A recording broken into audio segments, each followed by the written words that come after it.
Marry me. After dating for a year, he gave me a ring. I was head over heels for him, and we were dating with marriage in mind.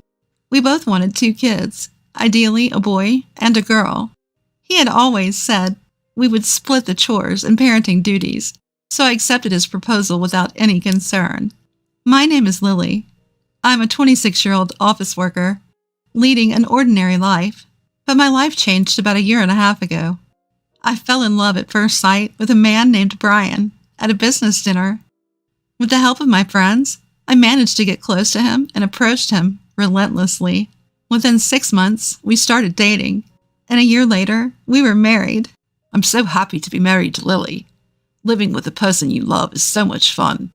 I fell for him first, but Brian truly loves me. We lived together and split chores, as we had discussed when we were dating. But then, one day, things started to change. Half a year into our marriage, I found out I was pregnant. I need to step up my game as a father. Brian said this and started working overtime more than before. However, I had severe morning sickness and I could hardly get out of bed. I felt lonely and wished he could come home early to stay with me. But I couldn't say this to Brian, who was working so hard. And the days passed until I entered my 2nd trimester. Perhaps Brian was trying to earn money for our child. As if forgetting our promise before marriage, he even stopped helping with chores, perhaps thinking I had time since I was at home. I would have liked to go home to my parents for delivery, but they had passed away. My in-laws live nearby, but I hardly know them and can't rely on them. I felt very lonely, and then came the due date. Before I knew it, our son was a month old. Then, unusually, Brian came home early and flopped down on the sofa. I'm exhausted. What's for dinner? I'm sorry, I was just about to start. Why? Our son's nightly crying was intense, so I couldn't get a good night's sleep. I was overwhelmed with housework and childcare during the day. I wish he'd told me he was coming home early. Swallowing those words, I went into the kitchen. My parents are planning to throw a baby shower this Sunday. Come to think of it, they had mentioned that when they visited us the other day. Should we get something delivered? I'm thinking sushi would be great. My parents are coming over after all, so let's splurge a bit and treat them. What? Okay, got it. Though I agreed, a week passed by at the speed of light. Tending to my baby and household chores, I couldn't even get time to order sushi. Sunday arrived, and just as I tried to order sushi, the store wasn't open yet, so I couldn't place an order. Then finally, Brian woke up. I asked him to place an order instead, but he said he had to go to work and left. At the end, from being occupied with my son, I didn't even get to order sushi, let alone have breakfast, and noon passed. But I thought if I explained the situation, my father-in-law and mother-in-law would understand. Cradling my crying son, just when I felt like I was about to cry too, my in-laws arrived. They came much earlier than I had expected. I wonder why. Upon entering, my mother-in-law immediately picked up my son. Has he been crying all this time? Brian used to cry a lot when he was born too. My father-in-law walked in holding a big bag. He proudly took out its contents and said, What do you think? Hors d'oeuvres. We had reserved it, but figured it might not be enough, so we went ahead and added some extra touch this morning. His meddling is why it took longer than expected, but he was determined to have you taste it. My mother-in-law said with a laugh. I confessed that I intended to order sushi but ran out of time. Never mind all that. You're tired. Don't worry about such unnecessary things. Get some rest. All right, let's make some rice balls. My father-in-law rolled up his sleeves, only to realize there was hardly any rice left, so he quickly rushed out to buy some more. My mother-in-law suggested that I rest while she took my crying son for a walk. Grateful, I lay down on the couch. After a while, I was awakened by the sound of the front door opening. Lily, what are you doing? It was Brian who entered. You said my parents were coming over, right? What about the preparations? Still groggy from sleep, I faced an intensely questioning Brian. He then noticed the hors d'oeuvres my in-laws had brought. So this is all you prepared for today? Can't be. You ordered sushi, right? I couldn't order sushi, but before I could finish, Brian suddenly erupted in anger. What? They came all the way here and you got them this cheap junk? Huh? Junk? What's he talking about? Overwhelmed by Brian's outburst, I was at a loss for words. Brian then knocked the plate with the hors d'oeuvres off the table. Just as I stood there in shock, my in-laws returned. What was that noise? Is everything all right? My father-in-law had just returned with a bag of rice, and my mother-in-law, who had been pacifying our son, were taken aback by the sight. The next instant, my father-in-law was furious. Brian, what the hell is going on? To which Brian replied, without a shred of guilt. It's simple. I can't serve this cheap stuff to you guys when you both came all the way here. No, that's not right, Brian. Caught by surprise, I struggled to articulate my thoughts when my father-in-law and Brian began to argue. You've left everything to Lily. If you think it's cheap, you should have prepared it yourself. What the hell? You said you were coming for a baby shower, so I told her to get some sushi. After all, she's always home. She should be able to do that, right? Just the other day, there was no dinner ready when I got home. And today, this cheap stuff? What the hell? Brian's words made my blood rush to my head. My father-in-law brought it. What? Stunned, Brian stood frozen as I let out all my pent-up frustration. My father-in-law went out of his way to reserve and get it. Also, these ones here were made by my father-in-law and mother-in-law. How can you be so cruel? No, that can't be. I didn't know. Even if you didn't know, I never thought you were the type to treat food this way.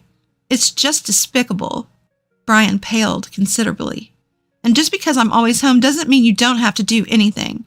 I've been struggling home all alone. I'm holding the baby and need to stay alert 24 hours. Have you done anything to help me? Well, I hold the baby. I comfort her. You only comfort the baby when she's in a good mood. You've never held her when she cries, have you?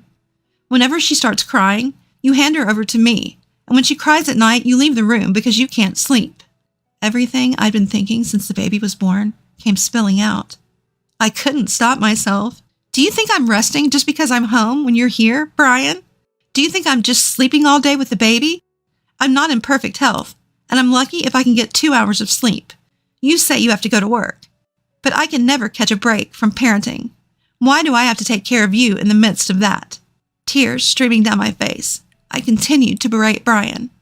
My father-in-law became even angrier and rebuked Brian. You've been living like this? I told you to take better care of Lily. After my mother-in-law put her son to bed, she comforted me and joined my father-in-law in his criticism. That's right. Postpartum life is physically and mentally challenging. Even before Lily gave birth, you were hardly home, Brian. At this, Brian finally managed to find his voice, though he stumbled over his words. I can't help it. I had work. I thought I needed to earn more since I was going to become a father. But what if Lily gets sick? What the hell, you two? Always Lily, Lily. You're just worried about Lily because you're happy about the baby. You hardly know her. Brian grumbled sullenly. Indeed, we did not have a wedding, and I had hardly interacted with my in-laws. My parents died in an accident before I married Brian, so we had our wedding ceremony overseas, just the two of us.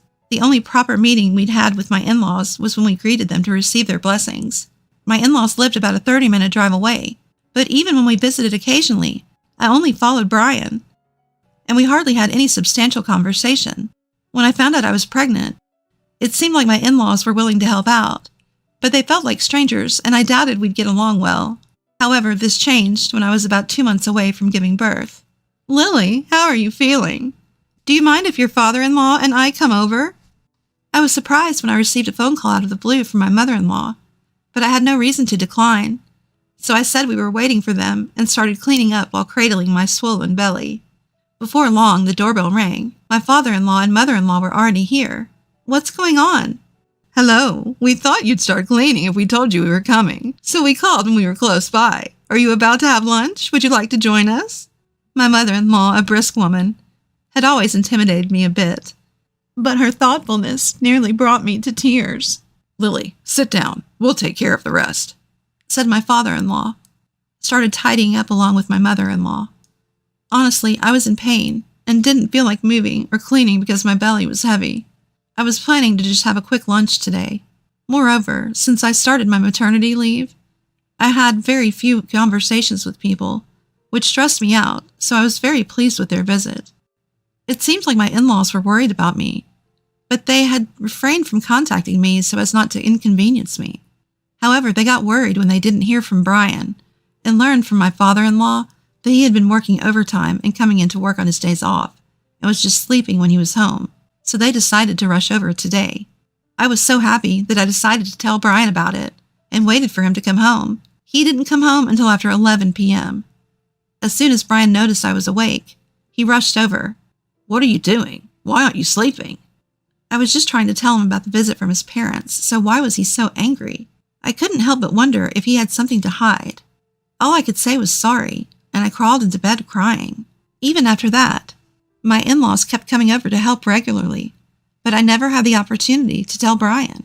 I thought either my father-in-law or mother-in-law must have told Brian, but it turned out that everyone thought the same, and no one had actually told Brian, and he just found out today that I was getting along with his parents.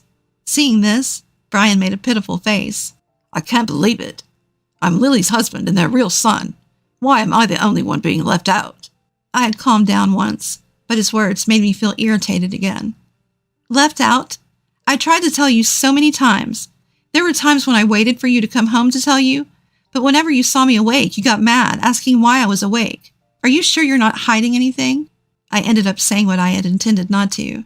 I had been concerned about it since that day. My father-in-law and mother-in-law seemed to anticipate the worst situation, but Brian firmly denies it. No, that's not it. I swear that's not it. How can you say that? You don't have any proof, do you? There's no hard evidence, but it was because I was worried about Lily's health. It was late at night, and there were times when she would wake up because of stomach pains, so I thought she should go to bed earlier. Brian's words almost brought tears to my eyes, but I was more consumed by anger. So what was all that about you coming home early the other day, then acting all high and mighty about there being no dinner? About that. Then Brian awkwardly began to explain. Apparently, that day he made a mistake at work, was reprimanded by his boss, who advised him that he was working too much and should go home early, and that's why he finished work on time. How could I tell Lily such an embarrassing story?